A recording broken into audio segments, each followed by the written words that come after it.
Coming up, the explosive press conference with President Trump, JD Vance and Volodymyr Zelensky.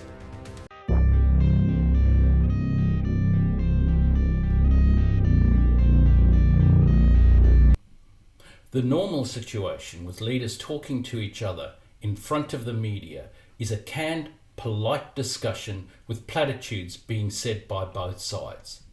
This was very different. Count Otto von Bismarck said of the political process, "Laws are like sausages. It is best not to see them being made." The same typically goes for bilateral discussions between world leaders. The real work, talk and thoughts are stated out of the public view behind closed doors. This, though, is different. This is like having a hidden camera in the room where the real discussions are taking place. Here you see what often takes place out of the sight of the public. It is both refreshing and a little unsettling seeing this at the same time. I will do this video a little differently to how I normally do videos. I will allow the entire 10-minute video of the discussions with Trump, Vance and Zelensky to play out uninterrupted, and after that do my analysis.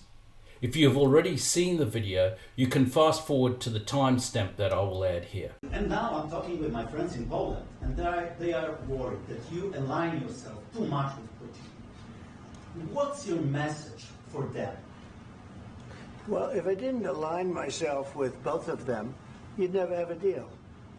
You want me to say really terrible things about Putin and then say, "Hi, Vladimir, how are we doing on the deal?" That doesn't work that way.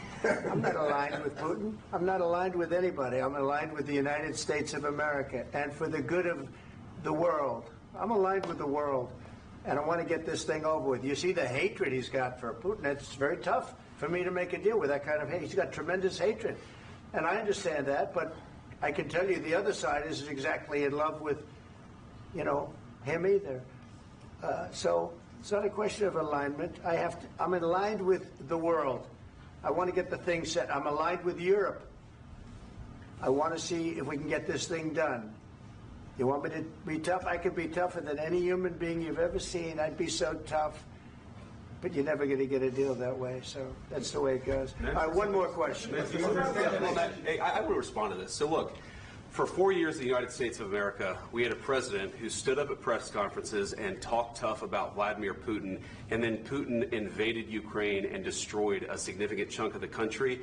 The path to peace and the path to prosperity is maybe engaging in diplomacy. We tried the pathway of Joe Biden, of thumping our chest and pretending that the President of the United States' words mattered more than the President of the United States' actions. What makes America a good country is America engaging in diplomacy. That's what President Trump is doing. Can I ask you?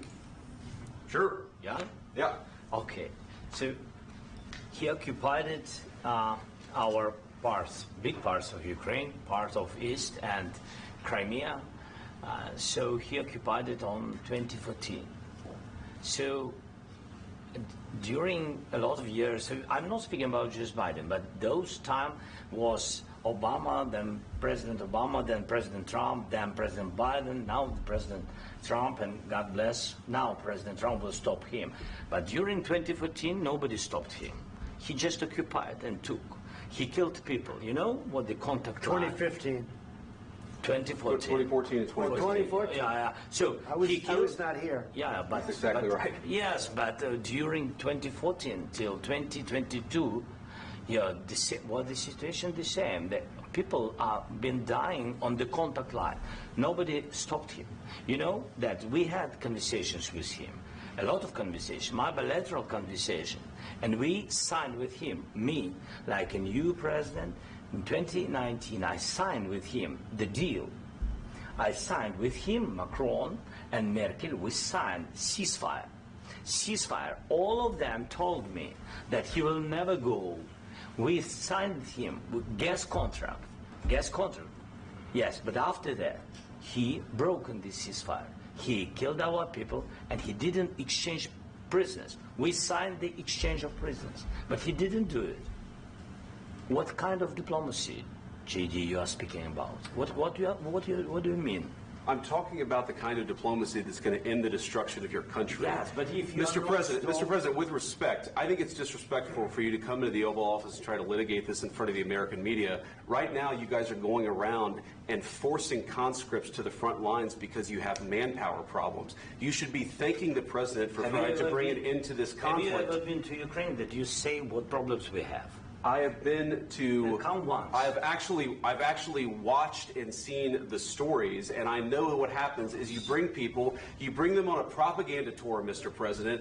Do you disagree that you've had problems bringing people into your military? And do you think that it's respectful to come to the Oval Office of the United States of America and attack the administration that is trying to prevent the destruction of your country? A lot of questions. Let's start from the beginning. Sure. First of all, during the war, everybody has problems. Even you, but you have nice ocean and don't feel now, but you will feel it in the future. God bless. You don't know that. God bless. You don't God know bless. that. You will not have a war. Don't tell us what we're going to feel. We're trying to solve a problem. Don't tell us what we're going to feel. I'm not telling you. Because I'm you're in no answering on position this to question. dictate that. That's Remember exactly what this. you're doing. You're in no position to dictate what we're going to feel. We're going to feel very good. You will feel influence. We're going to feel very good and very strong. You will feel influence. You're right now not in a very good position. You've allowed yourself to be in a very bad position, and he happens to be right about it. From the very beginning of the war. You're not in a good position. You don't have the the cards right now. With us, you start having not playing cards. Right now, you don't. Very You're serious, playing cards. Mr. President. You're I'm playing very cards. serious. You're gambling I'm with the president lives of anymore. millions of people. You're gambling with World War III. You're gambling with World War III. And what you're doing is very disrespectful to the country, this country. That's backed you far more than a lot of people said they should have. Have you said thank you once? This A lot entire of meeting? times. No, in this Even entire meeting, today. have you said thank Even you? today. You went to Pennsylvania and campaigned for the opposition in October. Offer some words of appreciation for the United States of America and the president who's trying to save your country. Please, you think that if you will speak very loudly about the war, you He's can... not speaking loudly. He's not speaking loudly. Your country's in big trouble. Can I Wait a answer? minute. No, Can you've I done a lot answer? of talking. Your country is in big trouble. I know. You're not winning. I know. You're not winning this. You have a damn good chance of coming out okay because of us. Mr. President, we are staying in our country, staying strong from the very beginning of the war. We've been alone, and we are thankful. I said thanks You haven't in been this alone. cabinet, You and haven't not been only alone. in this We cabinet. gave you, through I this said stupid thank you. president, $350 billion. You voted we gave for you your military president. equipment, You and you voted men for are your brave, president. but they had to use our military. What about West If you didn't have You our invited military me- equipment, you invited if me you to didn't speak- have our military equipment, this war would have been over in 2 weeks. In 3 days, I heard it from Putin. In 3 days, this is something Maybe new. less. In 2 weeks, of course, yes. It's going to be a very hard thing to do business like this. I And tell you. just say thank you. I said a lot of times Except to American people. Except that there are disagreements, and let's go litigate those disagreements rather than trying to fight it out in the American media when you're wrong. We know that you're wrong. But you see, I think it's good for the American people to see what's going on. I understand, sir. I think it's I very understand. important. That's why I kept this going so long. You have to be thankful. You don't have the I'm cards. thankful. You're buried there. Your people are dying. tell you You're again, running I low know. on soldiers. Don't- Listen, don't please, you're running Mr. low President. on soldiers. It would be a damn good thing. Mr. And then President. then you tell us, I don't want a ceasefire. I don't want a ceasefire. I want to go, and I want this. Look, if you could get a ceasefire right now, I tell you, you take it so the bullets stop flying and your men stop getting killed. Of course, we want to stop the war. But you're saying you don't want a ceasefire. But I said to you, I want a ceasefire. with guarantees. Because you'll get a ceasefire faster than an agreement. Ask our people about ceasefire, what they think. That wasn't doesn't with matter me. for you what- That what wasn't is- with me. It That was with wasn't with a you. guy named Biden, who was not a smart person. This That is was your, with, this that was is with your Obama. president. It was your president. Excuse me. That was with Obama, who gave you sheets, and I gave you javelins. Yes. I gave you the javelins to take out all those tanks. Obama gave you sheets. In fact, the statement is Obama gave sheets and Trump gave javelins. You got to be more thankful, because let me tell you, you don't have the cards. With us, you have the cards. But without us, you don't have any cards. One more question to Mr. Vice President. I'm sorry. It's going to be a tough deal to make. because the attitudes have to change. What if Russia breaks ceasefire? What if Russia breaks peace talks? What do we do then? I understand that it's a heated conversation right now. What are you saying? She's asking, what if Russia breaks the ceasefire? What if anything? What if a bomb drops on your head right now? Okay? What if they broke it? I don't know. They broke it with Biden because Biden, they didn't respect him. They didn't respect Obama. They respect me. Let me tell you, Putin went through a hell of a lot with me. He went through a phony witch hunt where they used him and Russia. Russia. You ever hear of that deal? That was a phony Hunter Biden, Joe Biden scam. Hillary Clinton, Shifty Adam Schiff. It was a Democrat scam. And he had to go through that. And he did go through it. We didn't end up in a war. And he went through it. He was accused of all that stuff. He had nothing to do with it. It came out of Hunter Biden's bathroom. It came out of Hunter Biden's bedroom. It was disgusting.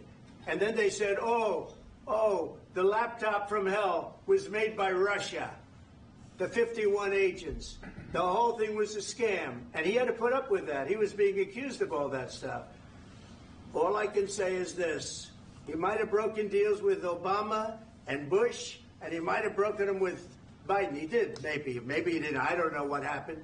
But he didn't break them with me. He wants to make a deal. I don't know if you can make a deal. The problem is I've empowered you to be a tough guy.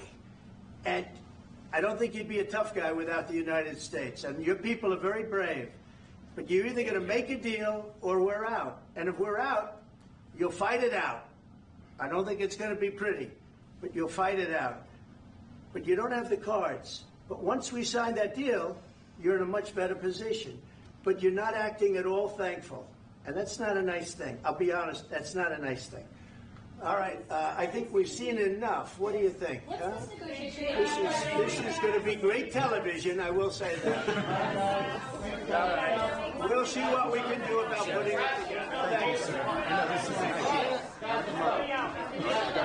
I need the back of this. We'll see. I don't know.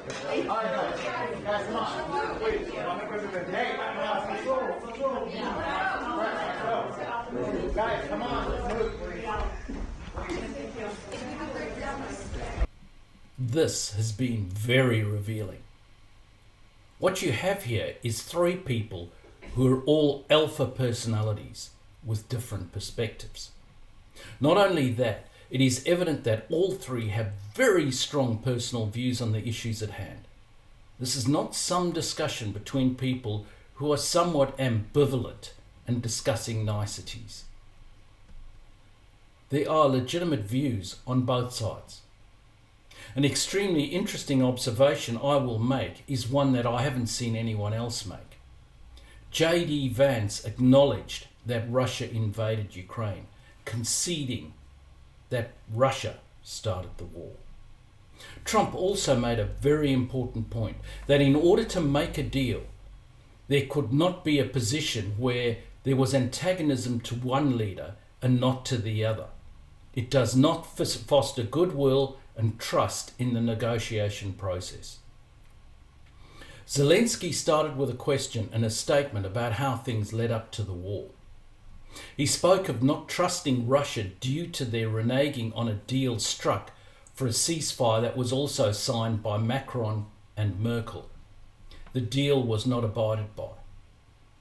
He then made a comment about America sometime feeling what it is like to be in Ukraine's situation, and that is what started the antagonism. To be clear, all three have very strong views. All felt the need to push very hard for their respective nations, which is as it should be. Both Trump and Zelensky made unfair characterizations. To say that Zelensky only got tough after US backing came in isn't true, and it isn't fair. Very early on, Zelensky was offered a flight out of Ukraine to set up a government in exile. Zelensky famously said that he needed ammo, not a ticket. And this was at a time when Kiev itself was under imminent threat of being taken. Whatever else you say, Zelensky is no coward. Similarly, Zelensky was wrong to say that Ukraine fought alone. Trump rightly took umbrage. Trump also made the point that Zelensky did not want an immediate ceasefire. Zelensky's belief is that the Russians cannot be trusted and that any ceasefire had to come with guarantees. I can absolutely understand the emotional argument and aspect here. But Trump is right when he said, ceasefire immediately, an agreement to come after things have been agreed, but to stop the killing immediately. He also effectively made the argument that having a strong US president in power would form a type of guarantee against Putin breaking the ceasefire, unlike Obama and Biden, whom he characterized as being very weak. He made the point that Zelensky had no cards to play, and that it would be extremely difficult to make a deal unless attitudes changed. A point that was made repeatedly by Trump and Vance was the perceived lack of appreciation by Zelensky in particular and Ukraine in general, a view shared by many Americans. Zelensky, I think, made a strategic error in not immediately acting somewhat contritely and expressing immediate appreciation. I understand he felt a need to look strong on behalf of his nation. In fact, not only for his nation and the USA, but also to demonstrate resolve to Putin. However, that strength and resolve showed through very early. There was no need for him to continue with antagonism from his side. Trump is right. Zelensky doesn't have any cards to play in this game. The long game for Zelensky is to make Trump as well disposed to him personally as he can, as that will be required to get the best terms possible for Ukraine. As such, he would have shown greater strength by backing down a bit for the sake of his people, having already made the point that he was tough. There's far too much to play for him to just personally feel good about being seen to be tough. This point was tellingly made when Trump said Ukraine needed to make a deal or the US was out. This is the last attitude that Zelensky should have wanted. All very well for him to think that maybe he had won a tactical debate, but losing the strategic debate about ending the war. He should have stated again and again how grateful he was for the support. The fact is, a lot of Americans, and clearly the Trump administration, feel aggrieved about the perceived lack of appreciation for the help, whether that perception is real or not. As I said at outset, we've all been privileged to see what sort of discussions often occur behind closed doors. Whether the public should generally see the sausages being made in terms of international diplomacy is an open question. What is clear in this case is that all three men had significant personal investment in this issue. There was no pretense here, it was raw. What are your thoughts on seeing diplomacy as it really is, up close and personal? Please let me know in the comments below. If you enjoyed this content, please like, share and subscribe. And thanks for watching.